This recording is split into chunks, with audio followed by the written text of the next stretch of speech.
아주대병원 이국종 교수가 세상을 밝게 만든 사람들에서 수상자로 선정됐습니다. 이날은 수술복이 아니라 해군 정복을 입고 무대에 올라서 더 눈길을 끌었는데요. 전문가 세 분을 모셨습니다.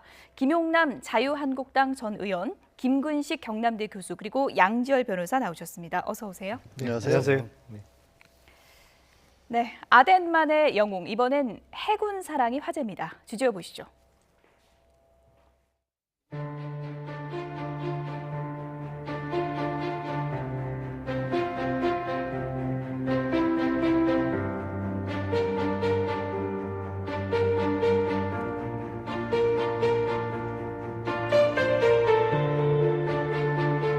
환자의 인권 침해를 말씀하시기 전에 정작 인권의 사각지대에서 비참하게 일하고 있는 중증외상센터 직원들, 더 나아가서는 중증외상센터를 떠나서 직원을 3분의 1 정도밖에 고용을 안 하고 있습니다.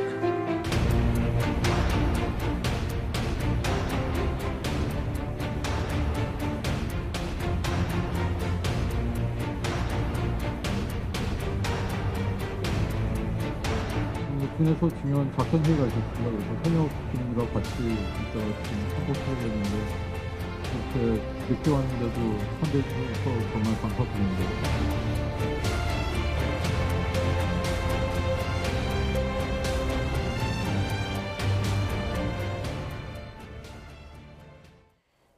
네, 시상식장의 이국종 교수 모습을 참 낯설게 느낀 분들이 많았습니다. 제복도 잘 어울리시네요. 그러니까 해군 소령 제복이라고 그러는데요. 그러니까 제가 알아보니까 이국종 교수님이 또 젊어서 해군 갑판병으로 또 복무를 했었어요. 그러니까 해군에 대한 사랑이 또 강했고 그 뒤에 이제 아덴만 연명 작전에서 그 관련했던 우리 석희균 선장을 기적적으로 살려내면서 해군으로부터 이제 그 사건과 관련됐기 때문에 해군의 명예를 홍보해달라고 해서 홍보대사로 위촉이 됐고 그와 동시에 이제 명예 대위 계급장을 받은 모양입니다. 그리고 나서 이제 지나서 자동적으로 소령이 돼 있기 때문에 어제 이제 좋은 사람들 그 한경재단에 수상하는 그 수상식에 가서는 해군 소령 제복을 입고 가서 깜짝 놀랐습니다. 왜냐하면 보통 우리가 그동안 언론에 비쳤던 이국종 교수님은 수술 흰 가운에 수술 모자, 파란색 모자를 익숙했었는데 땀에 젖은 수술복 같은 경우 저 해군 정복을 입고 나와서 저는 그걸 보고 어떤 생각을 했냐면 그전에도 아마 이 기순병사를 치료하는 과정에서 계속 언론에 이렇게 브리핑할 때 보면 군인 정신에 입각해서 정말 한 생명을 살려내겠다고 하는 자기 스스로의 어떤 노력들을 강조를 많이 했고 특히나 같이 집도했던 그 팀 중에는 육군 군의관과 해군 군의관이 같이 있었어요. 그렇기 때문에 아마 제가 볼 때는 귀순 병사를 군과 관련된 군 당국에서 케어해가지고 수술했기 때문에 군인 정신의 일환으로 이 사람을 살려내겠다 이런 정신이 아마 굉장히 강했던 것으로 보입니다. 네, 시상식 이름이 세상을 밝게 만든 사람들인데 이국종 교수 올해 한 일에 이렇게 너무나 어울리는 제목이 아니었나 이런 생각이 들었습니다.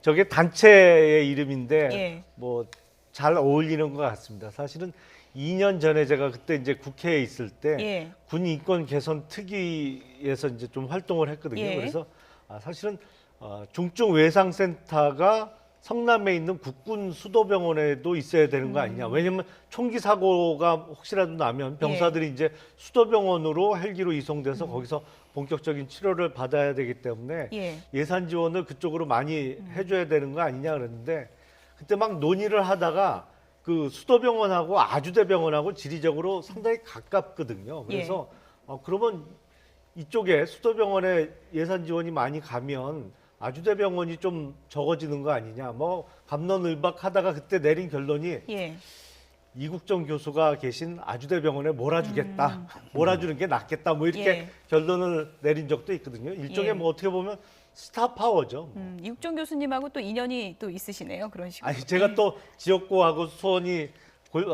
고향이 수원이다 보니까 또 아주대병원이 수원에 있다 보니까 이렇게 저렇게 좀 듣는 얘기가 있습니다. 이국종 교수가 어제도 이제 제복을 입었지만 해군 관련 학술 대회 뭐 이런 데 가면은 다 제복을 입고 간다 그러고요. 또 거수 격리하는 모습까지 또 사진을 많이 포착이 됐잖아요. 이게 어제도 이제 일부러 시상식에 군복을 입었던 건 아니고 말씀하신 것처럼 이제 현역 군인들하고 회의가 있었는데 그 자리에 본인이 명예 이제 소령이기도 하지만 애착이 남다르다는 것도 보여주고 있고 어떤 형식이라든가 이런 부분도 굉장히 좀 지키고자 하는 그런 게 있는 것 같아요. 원칙주의자라고 하죠. 그런 부분이 있기 때문에 지금 말씀드린 것처럼 굳이 이제 군장교도를 만나더라도 나는 군인은 아니기 때문에 의사로서 정복을 입어도 되는데 저 해군복을 입고 나타났던 것 같고요. 스스로를 칼을 쓰는 사람이라고 표현을 하지 않습니까? 그러니까 그리고 항상 생과 사가 맞닿아 있는 곳에서 전투를 치르는 기분으로 매일 하루 이날 죽어도 상관없다는 기분으로 살아간다는 게 의도하든 의도하든 의도하지 않았던 군인의 어떤 정신이나 이런 부분과 통했기 때문에 이런 부분이 있어 그래서 이제 간 것 같고요. 근데 관심에 대해서 참 굉장히 고마워하고 계시지만 사실 2011년 아덴만 때 이후로 굉장히 국민적 관심이 몰리면서 외상센터들은 만들어졌는데 그 이후 열기만 해놓고 또 지원은 제대로 안 이루어졌다. 이런 부분들이 이번에는 다시 한번 더 이제 본격적인 실질적으로 내용도 있는 외상센터가 되는 계기로 이어져야겠죠. 그래서 이번에 권역 외상센터 지원을 좀 확충해달라. 청와대 이제 국민청원 홈페이지에 이 민원이 이제 쇄도했고 지금 24만 건을 돌파했다고 하는데 이 부분에 대해서 이국종 교수가 특별한 감사 인사를 전했습니다. 함께 보시죠. 국민청원도 굉장히 많이 오는데 이 부분에 대해서는 좀 혹시 제가 깜짝 놀랐습니다. 그래서 국민 여러분께 굉장히 감사하게 생각합니다. 왜냐하면 저도 한국 사람의 일원이지만 사실 저도 남의 일에 대해서 별로 신경 못 쓰고 살 때가 대부분이거든요. 오히려 신경을 안 쓰려고 애쓰기도 하고 그런데 중증화사를 당하는 순간 생명이 그냥 끊어져 버리는 경우가 많기 때문에 일반 국민분들한테 약간 생소할 수도 있는 분야인데 이런 부분에 대해서 이렇게 세심하게 신경을 많이 써주셔서 정말 굉장히 감사하게 생각합니다. 말도 못하게 감사하게 생각하고요. 그리고 어떻게 보면 그냥 말로만 하는 국민의 관심이나 그런 어떤 성원이 아니고 진짜 국민의 혈세가 쏟아져 들어오면서 지탱해 나가고 있는 권역외상센터들이기 때문에 거기에 배치되어 있는 의료진들이 더 최선을 다해서 노력해야 된다고 생각합니다. 저희가 앞으로 더 노력하도록 버티도록 노력하겠습다. 김종대 의원 뭐 공개 사과 발언도 있었는데 그거에 대해서는 혹시 좀 어떻게? 사회생활 하는데 뭐 세상 일까지 뭐 다 사과하고 뭐 따지고 그러면 어떻게 삽니까? 그냥 적당히 넘어갈 건 넘어가야지. 별로 신경 쓰지 않습니다. 네, 김문수 교수님. 역시 뭐 쿨하다 이런 표현이 떠오릅니다. 별로 신경 쓰지 않는다 이렇게 얘기했습니다. 그러니까 뭐 저 김종대 의원 사과 발언 논란뿐만 아니라 그동안에 그 기순병사의 그 생명을 살리기 위해서 집도하고 또 언론에 브리핑하고 사실 일거수일투족이 국민들에게 실시간으로 거의 알려졌습니다만 항상 표정이 똑같습니다. 그리고 항상 진지하고 항상 쿨하고 드라이하죠. 그러니까 칼을 쓰는 외과 의사이고 그다음에 생명이 경각에 달려서 그 생명을 살려내는 일이기 때문에 항상 매분 매초를 정말 진지하게 진중하게 살아가는 그 모습이 몸이 된 것 같아요. 그러니까 저런 모습을 보면 지금 인터뷰 길게 나오면서 이야기했습니다만 이 외상지원센터에 대해서 이제 정부 차원의 정부청에 지원을 해달라고 청원을 많이 한 걸 감사한다는 건데 아까 우리 양 변호사 이야기했지만 외상센터, 중증외상센터에 관한 국민들의 관심이 높아진 건 이번에 굉장히 반가운 일이지만 이것들이 계속 이어져서 실제적인 법적, 제도적, 예산적 차원에 그리고 실제로 병원이나 의료계 내부에서도 중증외상센터가 중요하기 때문에 거기에 좋은 우수 인력이 갈 수 있도록 만드는 문화도 굉장히 중요해서 그런 것들에 대한 종합적인 대책이 지속적으로 이루어지기를 이제 바랄 뿐이죠. 표현은 보면은 최대치가 나왔습니다. 국민께 말도 못하게 감사하게 생각한다고 했는데 표정은 제가 봤을 땐 좀 다소 좀 혼나는 듯한 느낌도 들고요. 그러니까 항상 긴장한 상태가 너무 오래 계속되다 보니까 다른 표정을 짓지를 아예 못 하시는 것 같아요. 늘 이제 헬기 타고 헬기 안에서도 지난번에 어떤 언론에서 보니까 이 헬기 안에서 시술이라든가 해야 되기 때문에 군화를 입고 일을 해야 될 상태고 시계 같은 경우는 시술하다가 이게 풀어질 수 있기 때문에 아예 테이프로 붙여놓은 사람이거든요. 그 10평, 한 3평짜리 사무실에서 못 가져가면서 조금 전에 아까 뉴스에서 YTN에서 조금 전에 이제 저희 들어오기 전에 그 시상식 가서도 환자 상태 물어보고 있지 않습니까? 거기에 늘 항상 신경이 가장 쏠려 있다 보니까 무슨 말을 해도 이렇게 뭐 우리로 흔히 말하는 표정의 변화 이런 게 전혀 없을 수밖에 없는 그런 삶이신 것 같아서 한편으로 더 버티겠다고 하는 부분이 아우 좀 부러질까 봐 좀 걱정스럽게 나는 상황입니다. 그런 뭐 차분함과 다소 냉정함이 또 환자들을 살리는데 또 이제 큰 장점이 됐을 수도 있다는 생각이 드는데 국민 입장에서는 외상센터 보면은 현실이 상당히 좀 안 좋으니까 지원을 많이 해주면 나아지지 않을까 이런 급한 마음이 이제 청원에도 상당히 이제 많은 분들이 몰리고 있는데 이게 단순한 해결책이 될 수는 없다고요? 제가 알기로는 이제 예산 지원도 물론 필요합니다. 근데 이제 이국정 교수의 언론 브리핑 아니면 다른 언론과 했던 인터뷰 내용을 보면 예. 문제 중에 하나가 이제 소위 건평원이라고 하죠. 건강보험심사평가원에서 이제 환자를 살리기 위해서 최선의 노력을 했는데 건평원에서 이제 심사 과정에서 과잉 진료 아니냐 자꾸 이래서 깎이다 보니까 예. 병원 적자가 늘어나고 병원 측 입장에서는 중증외상센터가 병원의 적자를 늘리는 어떻게 보면 병원 내에 이렇게 미움을 받는 대상이 될 수밖에 없다 이런 내용이 있거든요. 그래서 예. 물론 건평원에 근무하시는 분들도 건강보험의 재정 건정성을 지키기 위해서 열심히 심사를 하시겠습니다만 예. 앞으로 이 정말 중증 외상센터는 생명이 왔다 갔다 하는 위중한 예. 환자들을 치료하는 곳이기 때문에 급여 항목을 심사하면서 중증 외상센터에서 이루어진 그 처치에 대해서는 조금 관대하게 환자를 살리기 위한 최선의 노력이었겠거니 이렇게 예. 좀 해주는 좀 관행이 생겨야 되지 않을까. 예. 그래야 예산을 많이 지원해도 사실은 건평원에서 많이 깎아버리면 예. 병원 적자는 계속 늘어날 수밖에 없거든요. 예. 그런 부분에 어떤 제도 개선도 필요하지 않을까 싶습니다. 어쨌든 이국종 교수에 대한 관심이 좀 긍정적으로 이 변화를 일으켜야 될 텐데 가장 중요한 부분 중에 하나가 지원하는 의사가 좀 많아져야 되지 않겠습니까? 그렇습니다.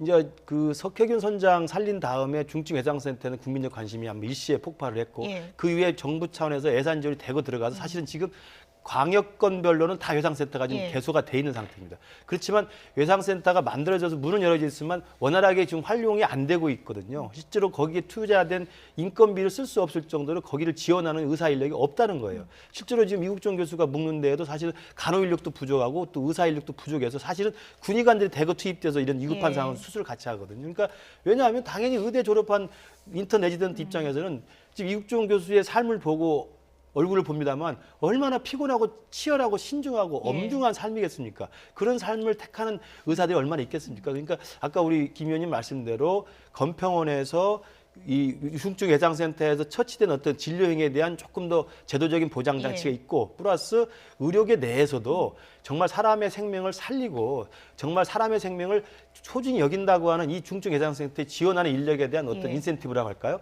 이런 좀 문화들을 만들어내는 것도 필요해 보입니다. 예, 이국종 교수가 오늘 귀순 병사 상태에 대해서도 YTN과의 인터뷰에서 언급을 했는데요. 함께 들어보시죠.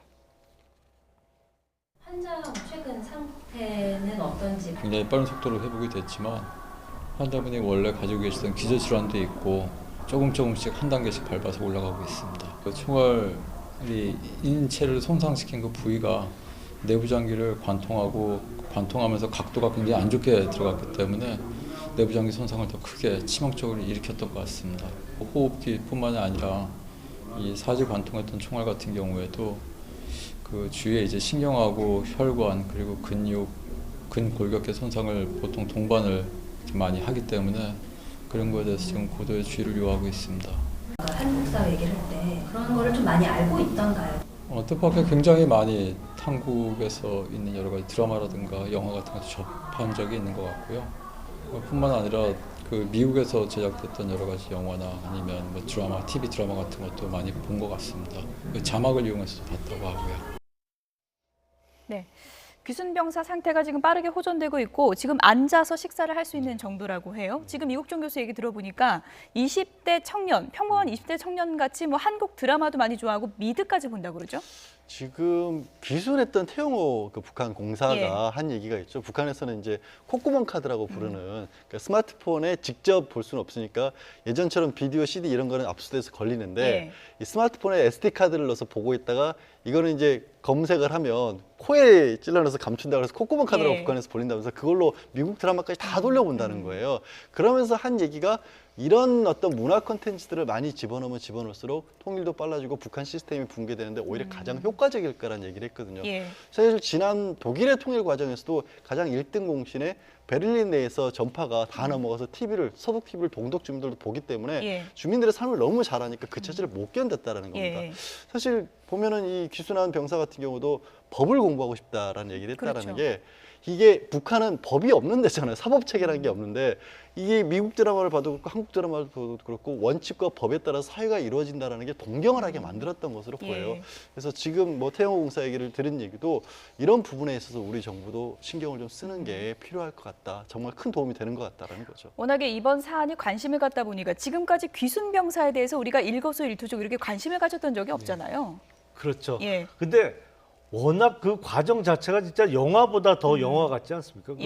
그 CCTV 동영상을 보면 저는 깜짝 놀랐어요. 그렇게 근접 사격이 이루어졌는지도 몰랐거든요. 사실은 바로 뒤쫓아와서 뒤에서 3명이었나요?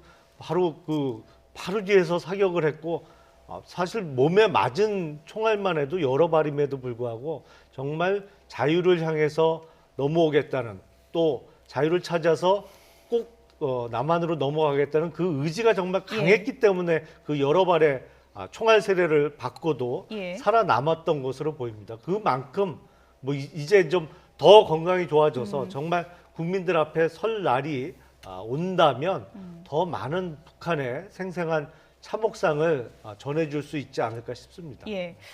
극적인 귀순에 이국종 교수의 또 땀을 흘린 노력이 있었기에 이번 일이 있지 않았겠습니까? 이국종 교수가 이런 얘기를 했어요. 북한 귀순 병사 온몸에 대한민국 국민 3명의 피가 돌고 있다. 그렇죠. 아주 특별한 의미가 있는 일이다.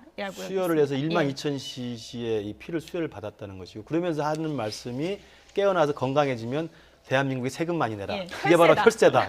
정말 그 혈세라는 말을 그렇게 대한민국에 맞게 해석한 이국종 교수의 그 표현에 정말 감탄할 따름인데 사실은 정말 총알을 4발 이상을 맞고 와가지고 거의 사경을 헤매다가 지금 다시 기적적으로 살아났기 때문에 이 병사에게 우리 대한민국 대한민국 국민들이 뽑아낸 이 피로 다시 온몸을 돌게 해서 살려냈다는 의미는 북한에서 남쪽으로 넘어온 북한 동포들에 대한 우리 대한민국의 전적인 사랑을 의미하는 것이거든요. 그런 의미에서 본다면 이 귀순 병사가 하루빨리 정상적으로 다시 건강하게 되찾아서 그다음에 합동신문을 받겠습니다만 다시 대한민국의 온전한 품으로 돌아와서 정상적인 생활을 하면서 지금 말한 바 있는 법학도로서의 꿈을 좀 키워나가길 바라고요. 이미 뭐 핵심 엘리트의 자제로 지금 보도가 된 바도 있어서 남쪽 드라마와 영화에 대해서는 이미 북한 내에서는 굉장히 많은 한류 열풍으로 지금 돌려보고 있거든요. 그런 면에서 보면 대한민국의 한류, 대한민국의 정당성과 자유로움이 북한에도 지금 상당히 침투되어 있기 때문에 이번에 귀순병사 사건을 통해 가지고 향후 통일 과정에 대한 우리의 좀 전반적인 대책도 한번 시급히 좀 마련을 해야 될 것 같습니다. 귀순병사를 살리려는 이국종 교수의 진심이 통했는지 모르겠지만 많은 국민들이 또 응원 편지를 보내고 뭐 초코파이 선물 보냈다 이런 보도도 있더라고요. 뭐 현빈 닮아서 그런가 이런 또 반응도 있고요. 어떻게 보십니까? 설마 이제 현빈 닮았다는 것 때문에 그러진 않으시겠죠. 그렇죠. 이제 그러면서 뭐 헌혈 인증샷 같은 거 아까 이제 만체시신가요? 헌혈을 받았다고 하니까 그런 인증샷을 보내는 청년들도 이어지고 있다고 하죠. 그리고 이게 보면은 이제 상당히 북한 그러니까 넘어온 과정도 굉장히 극적이었고 또 이국종 교수라는 인물이 일반적으로 보면 우리가 알고 있는 어떻게 보면 의사로서 조금 더 편하고 좀 더 누릴 수 있는데도 그런 것들을 포기하고 현장에서 열심히 일하는 모습도 보여줬고 그리고 그런 것들이 다 겹치면서 사람들에게 어떤 희망이라고 해야 될까요? 지금 우리 사회가 뭐 이게 너무 대비되지만 적극적으로 뭐 적폐다 이런 안 좋은 예들이 굉장히 이어져 왔지 않습니까? 대통령이 탄핵되는 일도 있어. 그런데 지금 지도층이라고 부를 수 있는 곳에 저런 모습들이 있다라는 것이 아마 국민들로 하여금 열망을 갖게 하는 것 같습니다. 이국종 교수의 얘기대로 중증 외상센터 문제에 대한 문이 열렸고요. 앞으로 이게 좀 지속적인 관심이 이어져서 철저한 대책이 좀 마련됐으면 하는 바람입니다. 세상을 밝게 만든 사람 이국종 교수 얘기를 좀 해봤고요. 이번엔 국정원 얘기를 좀 해보도록 하겠습니다. 국정원이 이번에 간판을 바꾸기로 했습니다. 이름을 어떻게 바꿨는지 그래픽으로 먼저 좀 확인해 보겠습니다. 네, 18년 만에 이제 간판을 바꾸게 되는데요. 지금 보시는 것처럼 중앙정보부에서 국가안전기획부, 국가정보원에서 대외안전정보원. 이제 간판을 대외안전정보원으로 내거는 건데 안보정보원이죠. 안보정보원이니까 근데 이게 정보원으로 바뀌는 거죠. 부에서 원으로 바뀌는 게 어떤 의미가 있는 걸까요? 글쎄 우선은 뭐 국정원 기존에도 이제 국정원이었기 때문에 정보원으로 바뀌는 명칭의 변화보다도 기능 자체가 지금 국정원에서 자체적으로 내놓은 개혁안에 따르면 대공수사권을 포기하겠다는 것이거든요. 그러니까 대공수사를 아예 국정원에서 안 하고 다른 기관에서 이첩하도록 하겠다는 것인데 어느 기관으로 보내겠다는 것은 아니 없습니다. 그리고 명칭 그대로 국내 정보 업무를 포기하고 국외, 그러니까 해외 정보 업무 위주로 하는 정보기관으로 다시 태어나겠다는 것이거든요. 근데 앞서서 이국정 교수님 얘기할 때는 여기 별로 이견이 없었습니다만 국정원의 자체 개혁안을 놓고는 이견이 클 수밖에 없는 것이 사실은 각국의 정보기관들이 다 있습니다. 근데 대부분 다른 나라는 해외 정보를 담당하는 기관하고 국내 정보를 담당하는 기관이 나눠져 있죠. 근데 그거는 역사적인 이유 때문에 그런 것이거든요. 그러니까 제1, 2차 세계대전을 거치면서 전쟁을 잘 치르기 위해서 대부분의 나라들이 외국에서의 정보 수집을 위한 국외 정보 기관을 먼저 만듭니다. 그러다가 국내 정보 파트도 필요하다 그래서 나중에 별도 기관을 설립했던 것이거든요. 근데 우리는 이제 2차 세계대전 종전 이후에 신생국가로서 이제 1961년도에 중앙정보부를 만들면서 해외 국내 정보를 합친 기능으로 만들었고 그걸 계속 이어오고 있던 것인데 국내 정보를 포기하겠다는 것은 그러면 다른 국내 정보기관을 만드는 것이냐? 그건 아니에요. 더군다나 가장 심각한 것은 지금 우리나라 같은 분단국가 현실에서 지금 대공수사 기능을 폐지하겠다. 근데 그 기능을 어디서 대신할 것이냐? 경찰이나 검찰? 근데 이거 대공수사 아무나 하는 거 아니거든요. 사실은 수십 년 동안 축적된 노하우가 있는 데서 해야 가장 잘할 수 있는 데서 해야 되는데 이 국정원의 자체 개혁안은 앞으로 입법으로 과연 이어질지 대단히 의문스럽습니다. 그 부분은 구체적으로 잠시 뒤에 좀 짚어보도록 하고요. 이제 상당히 이제 많은 부분이 바뀌는 거고 이번엔 아예 간판까지 새로 달지 않았습니까? 간판까지 새로 단다는 건 어떤 의미라고 봐야 될까요? 과거의 기억을 잊고 그러니까 과거 국정원의 흑역사를 지우고 새롭게 거듭나겠다는 의미겠죠. 그러니까 중앙정보부는 아까 말씀하신 61년대 박정희 대통령이 만든 거지만 사실은 국내 정치 공작의 대명사였죠.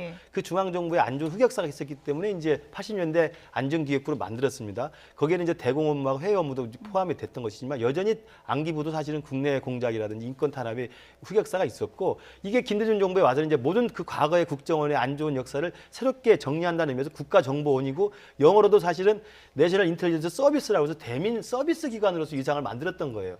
그러다가 다시 이번에 이제 대안보 정보원으로 또 바꾸는 것이어서 저는 국정원이 거듭나는 모습을 하는 자체는 좋다고 생각합니다. 그리고 대공수사권을 폐지하는 것도 문재인 대통령의 후보 공약이었기 때문에 진행할 수 있다고 보고요. 또 하나는 그동안에 대공수사를 빙자해가지고 굉장히 큰 대규모 간첩단 조작 사건이 많이 있었고 인권침해 논란이 있었기 때문에 이 부분을 정리한다는 의미는 오는 방향이라고 봐요. 다만 김영남 의원님 말씀하신 것처럼 이것을 어디로 이관할 것인지 그 이관할 수 있는 기관과 그 기관의 전문성과 중립성과 객관성들은 보장이 된 것인지에 대해서 사전에 부처 간에 조율을 하고 입법부에도 그 부분에 대한 내용이 사전에 이야기가 되어야만 하는데 그것 없이 그냥 대공수사를 폐지한다 그러니까 아마 안보를 우려하시는 분에서 약간의 좀 우려가 있었던 것도 사실인 것 같습니다. 조금 전에 그래픽에 좀 잘못되어 있었는데요. 대외안보정보원으로 이제 이번에 명칭이 바뀌는 것입니다. 18년 만에 간판이 바뀌는 것인데요. 이 부분에 대해서 여당은 국정원 개혁에 물꼬가 트였다 이렇게 얘기를 했습니다. 우원식 민주당 원내대표 어떤 얘기했는지 들어보시죠. 여야는 어제 국정원이 내년도 특수활동비를 대폭 삭감하고 국정원 예산의 투명성 강화 장치를 마련하기로 합의했습니다. 이러한 흐름에 발맞춰서 국정원도 어제 자체 개혁안을 발표했습니다. 국정원의 명칭을 해외안보정보원으로 변경하고 대공수사권을 타 기관으로 이전하겠다는 것입니다. 특히 그동안 정치공작의 명분으로 악용되어 왔던 대공, 대정부 전복, 국가보안정보와 같은 용어를 직무 범위 규정에서 삭제했습니다. 아울러 정치 개입 목적으로 행하는 불법적 정보 수집 활동에 대한 처벌 조항도 신설했습니다. 위헌 논란을 빚어왔던 국가보안법상 찬양 고무죄와 불고지죄에 대한 정보 역시 수집하지 않기로 했습니다. 국정원 스스로 부끄러운 과거와 결별하고 국민에게 충성하는 유능한 정보기관으로 재탄생하겠다는 의지를 내보인 것이라 평가합니다. 네, 일단 여당에서는 재탄생의 의지를 보이는 것에 좀 방점을 찍는 분위기입니다. 예, 그렇죠. 예. 이제 국정원에 대해서 뭔가 지금 이대로 둬서는 안 된다는 것에 대해서 국민들이 반대하지는 않을 거예요, 아마. 그런데 우려하는 부분은 있을 겁니다. 그러면 정말로 북한을 막는 일을 안 할 것이냐? 그거는 아니라는 거예요. 두 가지를 좀 봐야 될 것 같은데요. 일단 우리는 정보기관과 수사기관의 분리가 안 이루어져 있었어요. 국가정보원 같은 경우는. 수사는 범인을 잡아서 기소를 해서 재판에서 유죄를 받는 것이 수사이고, 그다음에 방첩 활동을 위해서 정말로 테러가 있든지 북한이 우리의 그 어떤 국가적인 위협을 한다든가 이런 것이 있는지 정보를 모으는 것은 다를 수가 있다는 거죠. 그 두 개가 마구 혼재돼 있었는데 예. 수사 파트를 떼내겠다는 것이고, 그다음에 대외 안보라는 범위에는 북한이 안 들어갈 수가 없어요. 그러니까 지금 얘기하는 것은 대정부라든가 국가 보안과 관련된 부분은 이미 공안 활동으로서 우리 수사기관이나 검찰이나 경찰이 하고 있었던 거죠. 그리고 약간 이제 지금 정말로 그럼 간첩을 누가 잡아라고 걱정하시는 분들도 있는데, 지난 10년 정도를 통계를 보면요, 실제로 간첩죄를 적발한 것은 경찰이 71%였습니다. 이미. 그러니까 국정원에서 하고 있는 간첩 수사 활동보다는 예. 경찰이나 검찰에서 하고 있는 수사 활동에 의해서 적발된 비율이 훨씬 높고, 예. 그 사이에 잠깐 이제 김근식 교수님도 언급하셨지만 국정원이 무리한 수사를 해서 무리를 일으켰던 건 한두 건이 아니었거든요. 그러니까 왜 제가 정보와 수사를 나눠야 되냐고 한다면, 사법 절차를 거쳐가는 수사에는 그런 무리한 일들이 안 벌어진다는 거죠. 그런 예. 식으로 돌리겠다는 겁니다.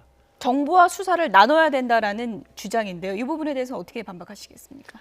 예. 글쎄요. 근데 정보를 갖고 있는 사람이 초동 수사를 가장 잘할 수가 있습니다. 그러니까 정보기관은 정보 수집만 하고 수사를 다른 기관에다 맡기면 뭐가 문제냐면, 이게 바로 수사로 이어질 수가 없는 거거든요. 그러니까 정보를 수집해 가면서 수집한 정보를 근거로 조금씩 수사 범위를 넓혀갈 때 가장 효과가 극대화될 수가 있는 것입니다. 그리고 지금 국정원의 자체 개혁안 중에 가장 큰 문제 중에 하나는 뭐냐면, 예. 국가보안법상의 찬양 고무에 대해서는 앞으로 정보 수집도 안 하겠다는 것이에요. 그러니까 이게 처벌을 안 하겠다는 얘기하고 똑같은 것이거든요. 근데 저 우원식 대표의 이야기는 우리나라에 남한의 간첩이나 아니면 종북 세력이 없다는 전제하에서나 가능한 얘기거든요. 그러니까 이제는 김정은 일가를 아무리 찬양 고무해도 국정원에서는 그거에 대해서 관심을 두지 않겠다. 우리는 누가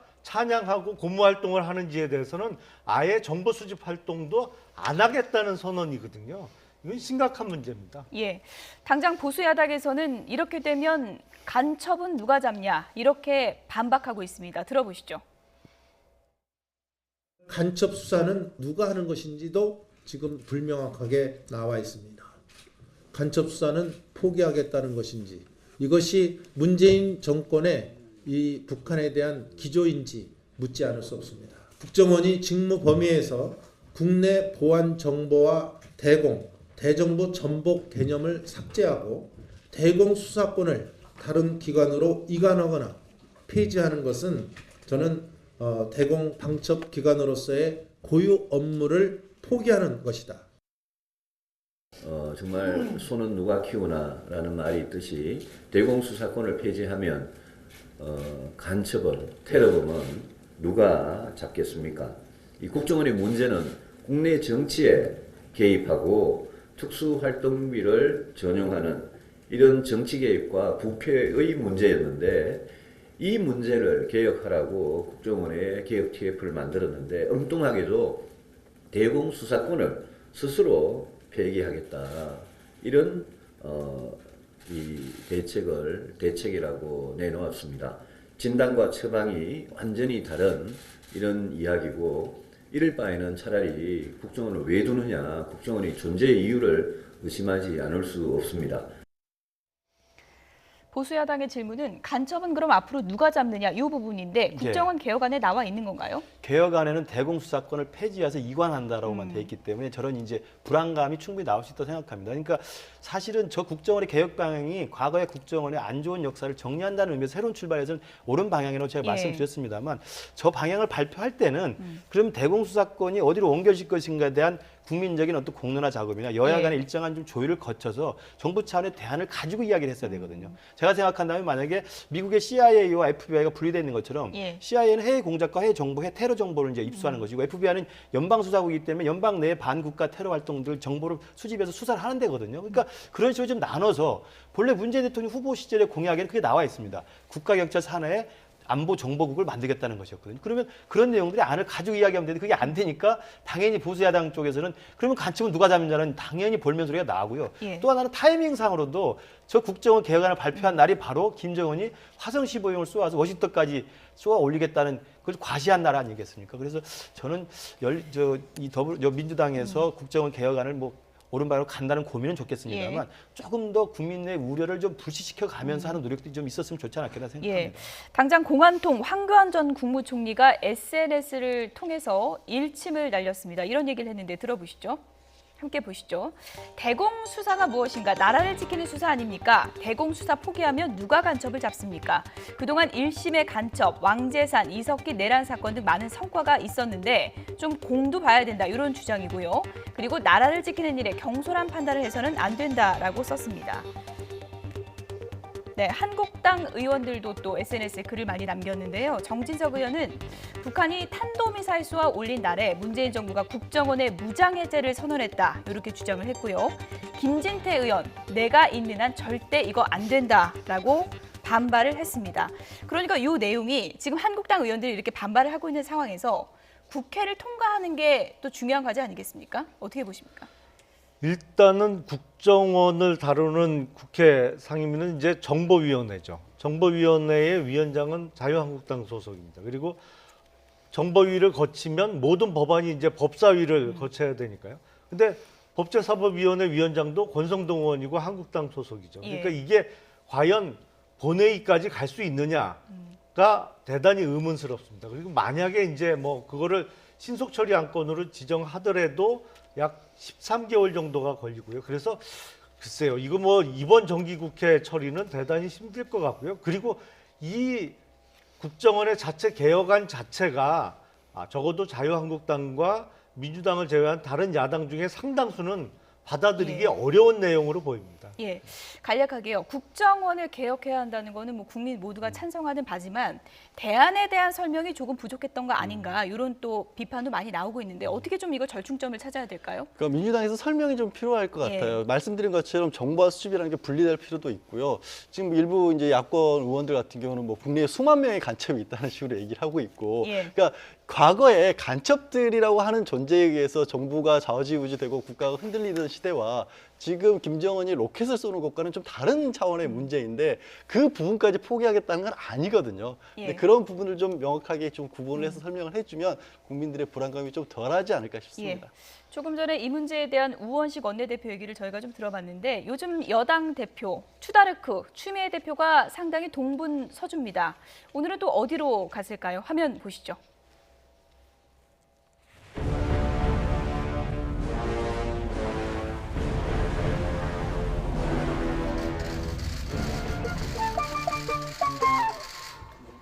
중국 공산당의 공식 초청을 받아서 가는 것인데 집권 여당의 당대표로서 또 시진핑 주석이 지금 전 세계 100여 개 이상의 정당 또 200여 개 이상의 정당 대표와 어떤 나라에는 이제 총리급도 초청을 받았는데요. 이것은 중국에서 처음 하는 외교 행사가 될 것입니다. 각별히 대한민국 정당 대표에 대해서는 특별한 예우를 하겠다고 해서 한중 관계가 조속히 복원될 수 있는 그런 분위기를 조성하고 오겠습니다. 잘 다녀오겠습니다.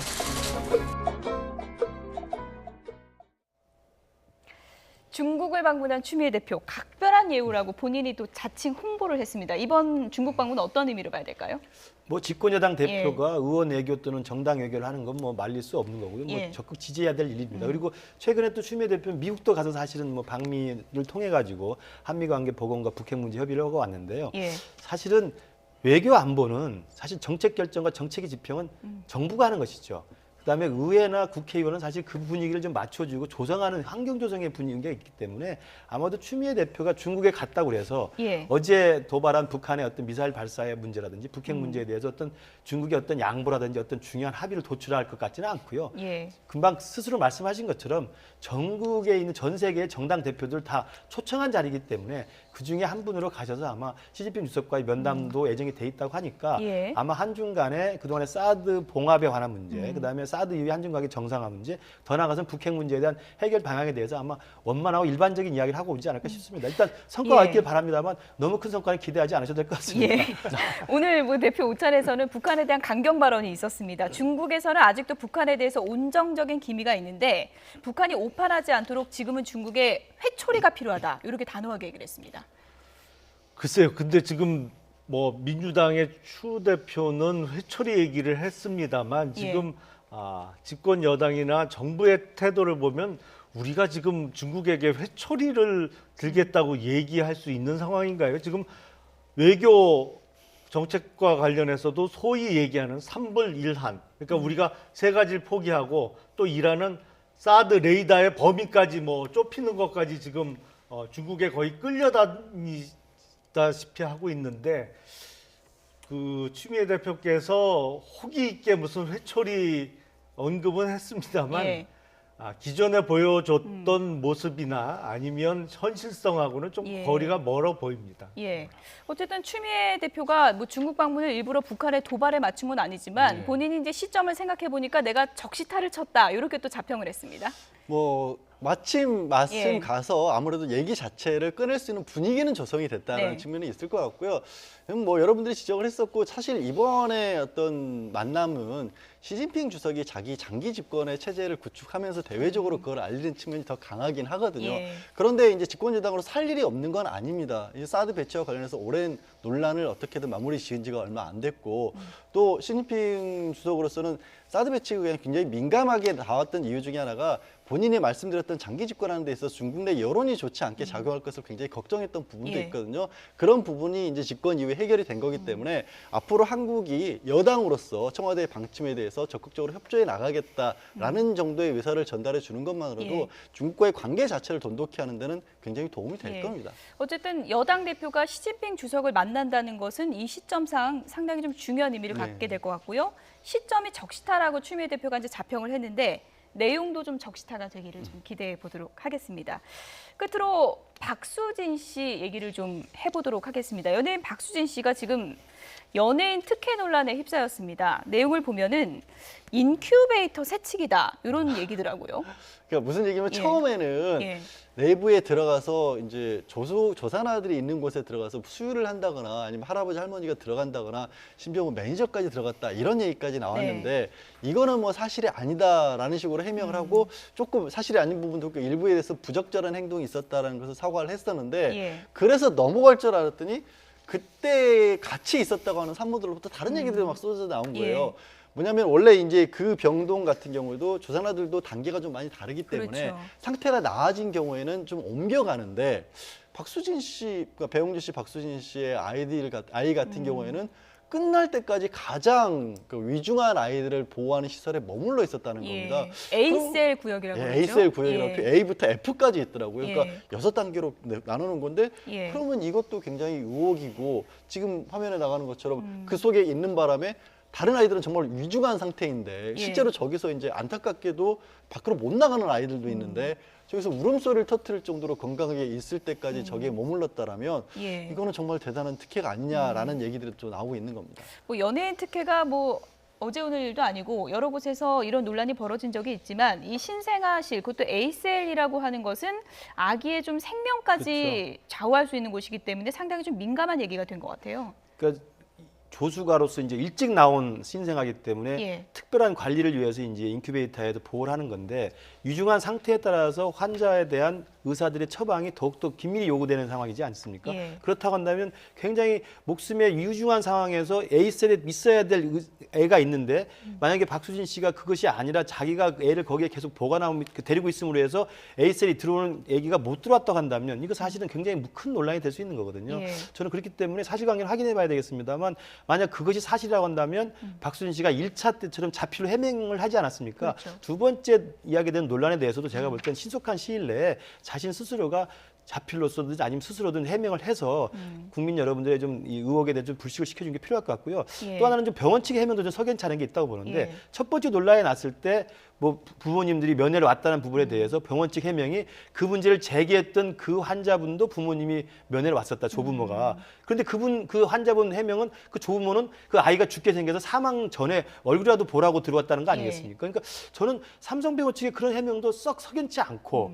오히려 박수진 씨를 옹호하는 듯한 해명이어서 그 관련된 의혹을 제기했던 관련된 어떤 산부인과에 있었던 산모들의 예. 그런 이제 아픈 상처를 더 아프게 하는 게 아닌가라는 좀 예. 우려가 있습니다. 일단 배용준 씨 박수진 소속사인 키이스트 측에서는 박수진 씨는 조산으로 출산했고 의료진 조치에 따라서 니큐에 입원을 했고 입실 이후 상황은 이건 의료진 판단이지 우리가 정한 게 아니다라고 이제 해명을 했고요.